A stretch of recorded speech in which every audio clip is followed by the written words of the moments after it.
Nuclear धमक्यांना Bharat आता सहन करणार नाही. कुणी धमकी दिली तर त्याला सडेतोड उत्तर देणार. लाल किल्ल्यावरून पंतप्रधान मोदींचा पाकिस्तानला इशारा.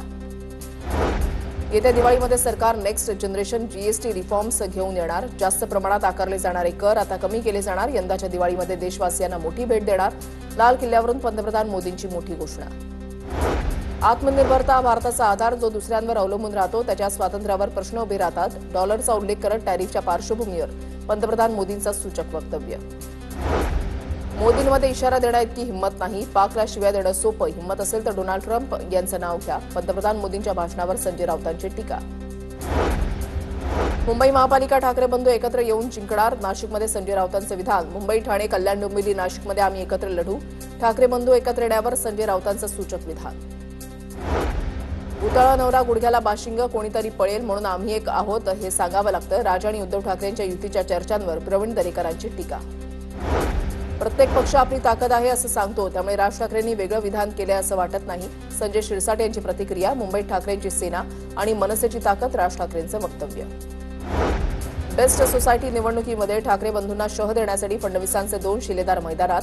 निवडणुकीची धुरा प्रवीण दरेकर आणि प्रसाद लाड यांच्या हाती. मंत्री भरत गोगावलेंनी ग्रामपंचायतीवर केलेल्या ध्वजारोहणावर संजय राऊतांनी उडवली खिल्ली. भरत गोगावले त्याच लायकीचे असं म्हणत राऊतांची टीका. रायगडच्या पालकमंत्रीपदाचा वाद सुरू असताना अलिबागमध्ये रायगड जिल्हा मुख्यालयामध्ये मंत्री आदिती तटकरेंच्या हस्ते झेंडावंदन. यावेळेला जिल्ह्यातील प्रमुख पाहुणे अधिकारी आणि नागरिक यांची उपस्थिती.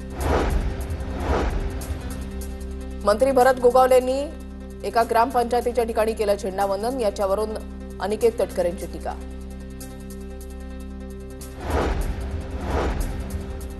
गोगावलेंना अजून 4 वर्ष पालकमंत्रीपदाची वाट बघावी लागेल. 4 वर्षानंतर पालकमंत्री सोडा. गोगावलेंना आमदार होता येईल की नाही याची चिंता आहे. रोहित पवारांची टीका. मी काय खायचे सरकार नाही ठरवू शकत. मांस विक्रीवर काही जिल्ह्यातच बंदी कशासाठी? इम्तियाज जलील यांचा सवाल. तर मांस विक्री बंदीच्या निषेधार्थ जलील यांच्याकडून बिर्याणीची पार्टी. मुख्यमंत्र्यांनाही निमंत्रण. कल्याणमध्ये मांस विक्री बंदीच्या निर्णयाविरोधात जितेंद्र आव्हाड आक्रमक. मांस विक्री बंदीसाठी जबरदस्ती कशासाठी? सरकारनं नको त्या गोष्टी करू नयेत. जितेंद्र आव्हाडांचं वक्तव्य. कल्याणमध्ये काँग्रेस खाटीक संघटना आक्रमक. मांस विक्रीला बंदी केल्यानं खाटीक समाज आक्रमक.